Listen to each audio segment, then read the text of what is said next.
And our community continues to mourn the recent passing of Congresswoman Sheila Jackson Lee. Yeah, last month, Jackson Lee announced she had pancreatic cancer and was undergoing treatment. She died Friday night at 74 years old. This morning, KPRC2 digital reporter Mariah Ballard has more on her life as a community servant. Good morning. Good morning, Amy. Good morning, Haley. And I'm here with one of her dear friends as well. Joining me to talk about Sheila Jackson Lee's legacy is her dear friend, Bishop James Dixon of the Community of Faith Church. How are you doing this morning? I'm doing good. Just glad to be here and thankful to God for the chance to remember an amazing woman. Yeah, talk to us a little bit about that connection between you and the Congresswoman. Well, I've known her for over 3 decades. Wow. And my church is in the 18th Congressional District. And so we've served together, we've fought together, we've marched together, we've prayed together, we've cried together, and thank God we made some changes together. Sheila Jackson Lee was almost omnipresent. You could look up and there she was. An amazing and incredible public servant, a champion for the people, but truly a servant of God at heart. I tell people, you know, the cameras are one thing, but Sheila Jackson Lee would say, hey, where are you? I'm on my way to go visit so-and-so in the hospital. I'll meet you there. I'm on my way to check on a lady who died, her husband. I'll meet you there. Bishop Dixon, I'm on my way outside of her district. I heard this lady's son was killed. Meet me over there to take them some food and have prayer. She was that person who served in public and in private with the same passion. Wow. Definitely. Now, in June, you and other community members organized a prayer and praise visual for Sheila Jackson Lee. I was there. I saw you out there. Tell me a little bit about the passion behind that. Well, she's a praiser. Sheila Jackson Lee, you know, she was responsible for the legislation that made September Gospel Music Heritage Month in America. That is according to law now. She loved worship, loved praise, was never ashamed of it, and believed in the power of prayer.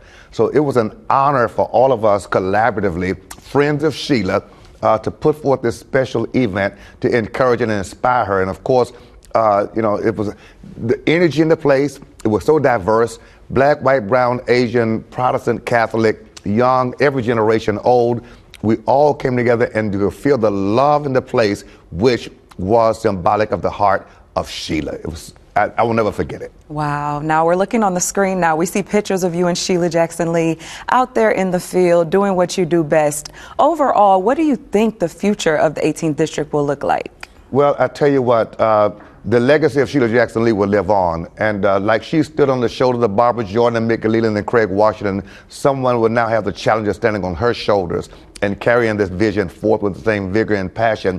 We won't be omnipresent like Sheila, but someone has big shoes to fill. In fact, it would take a huge foot to fill them. We just believe, though, that if we really remember her and understand we can't go backwards, the last thing she said to me in a major conversation was preserve and protect democracy because America's future depends on it. That's what she wants to see happen through the 18th Congressional District, and bringing hope and light to all of the disparities and inequities in the 18th Congressional District. That's what she lived for. That was her passion.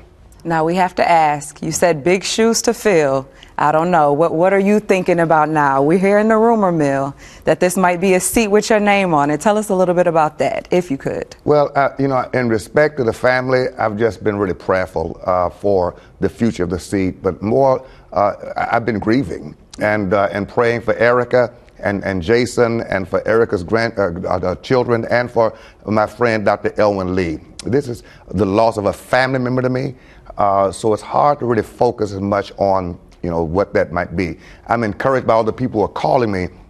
It's humbling, to be honest with you. It's like saying, you know, LeBron James is retired, we need somebody. Right.